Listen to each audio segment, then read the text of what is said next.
தம்மை இலக்கு வைத்து நடத்தப்பட்ட துப்பாக்கிச்சூடு தொடர்பில் யாழ் மேல் நீதிமன்ற நீதிபதி மாணிக்க வாசகர் இளஞ்செழியன் நியூஸ் ஃபர்ஸ்டுக்கு வழங்கிய பிரத்யேக செவ்வி அடுத்து.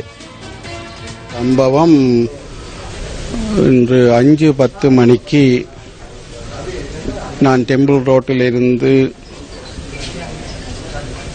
நல்லூர் பின்வீதிக்கு வரும்பொழுது அந்த நாச்சந்தியில் என்னுடைய கார் நிறுத்தப்பட்டது டிராபிக்கு போக்குவரத்துக்காக. அப்பொழுது என்னுடைய மெய்பாதுகாவலர் தன்னுடைய மோட்டார் பைக்கில் வந்தவர்.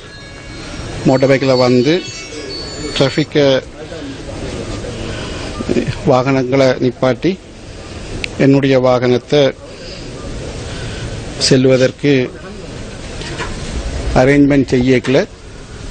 என்னுடைய வாகனம் நல்லூர் வாசலை நோக்கி திரும்ப டெம்பிள் ரோட் சந்தியில் நல்லூர் வாசல் நோக்கி திரும்பும் போது என்னுடைய மெய்பாதுகாவலர் வந்த மோட்டார் பைக்கில் அவருடைய பெல்ட்டில் பிஸ்டல் தொங்கிக் கொண்டிருந்தது.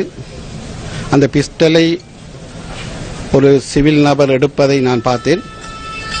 அந்த சிவில் நபர் உடனடியாக பிஸ்டலை எடுத்தபோது, அது பெல்ட்டில் இருந்தால் பிஸ்டல் எடுத்தபோது குறிக்கப்பட்ட பிஸ்டலை பறிப்பதற்கு என்னுடைய மெய்பாதுகாவலர் போலீஸ் சார்ஜன் பறிக்க முற்பட்டார். அப்பொழுது நான் இறங்கி, இருவரும் இழுபட்டுக் கொண்டிருக்கும் போது இறங்கி பிஸ்டலை விடுறாண்டு கத்திக்கொண்டு ஓடிய போது 8 அடி கிட்ட போன போது சரளமாக துப்பாக்கி பிரயோகம் செய்யப்பட்டது. அதில் சாஜன் நின்ற இடத்தில் இருந்து நான் 6 அடி தூரத்தில் நின்றேன்.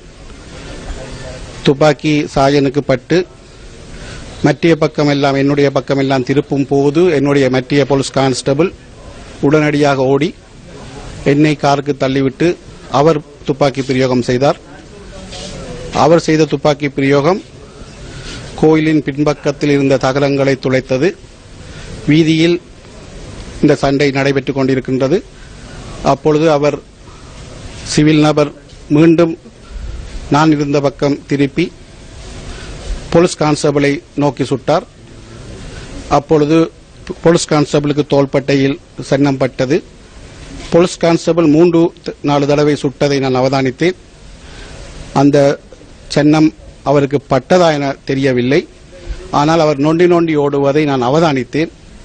இருப்பினும் காயத்துடன் கிடந்த மெய்பாதுகாவலர் குளறிக்கொண்டு கிடந்ததை அவதானித்து உடனடியாக காரை பின்னோக்கி எடுத்து போலீஸ் சார்ஜனை என்னுடைய வாகனத்தில் ஏற்றி உடனடியாக நான் யாழ்ப்பாண போதனா சாலைக்கு கொண்டு வந்தேன். வரும்பொழுது உடனடியாக பிரதி போலீஸ் மாதிபருக்கும் தலைமை போலீஸ் பொறுப்பதிகாரிக்கும் அறிவித்து குறிக்கப்பட்ட சிசிடிவி கேமரா அந்த பிரதேசத்து அனைத்து நடவடிக்கைகளையும் பரிசோதித்து பாதுகாப்பு பலப்படுத்தி கைது செய்யும் நடவடிக்கையை மேற்கொள்ளுமாறு அவர்களுக்கு அறிவுறுத்தல் வழங்கினேன். குறிக்கப்பட்ட துப்பாக்கி பிரயோகமானது வழமையாக நான் டெம்பிள் ரோட்டால் தான் போய் வருவது வழக்கம்.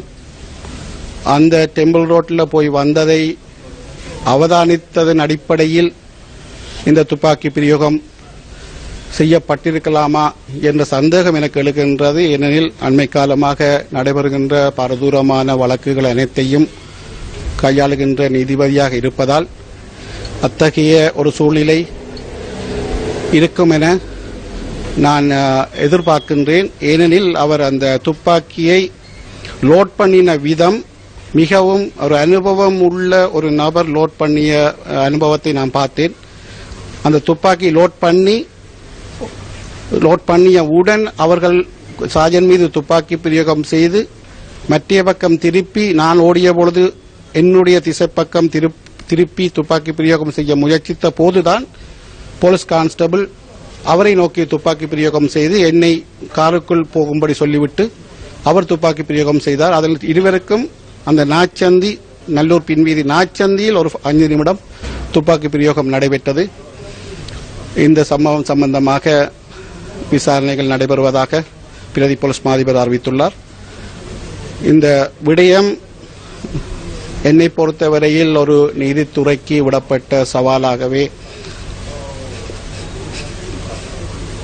நான் கருதுகின்றேன். அண்மை காலமாக நடைபெறுகின்ற வழக்குகள் யாவும் உயிர் அச்சுறுத்தல் உள்ள வழக்குகளாக இருப்பதும் காரணமாக இருக்கலாம் என்ற சந்தேகம் எனக்கு எழுகின்றது. ஏனெனில் என்னுடைய போலீஸ் சார்ஜனை ஒருவருக்கும் தெரியாது, என்னுடைய போலீஸ் கான்ஸ்டபிளை ஒருவருக்கும் தெரியாது. அவர்களை இலக்கு வைக்க வேண்டிய அவசியமும் இல்லை. ஆகவே இது சம்பந்தமாக பாதுகாப்பு அமைச்சும் நீதி அமைச்சும் நீதிச்சபை ஆணைக்குழுவும் எனது பிரதம நீதியரசரும் தகுந்த நடவடிக்கை எடுக்க வேண்டும் என்பதையும் இச்சந்தர்ப்பத்தில் நான் கூறி வைக்க விரும்புகின்றேன்.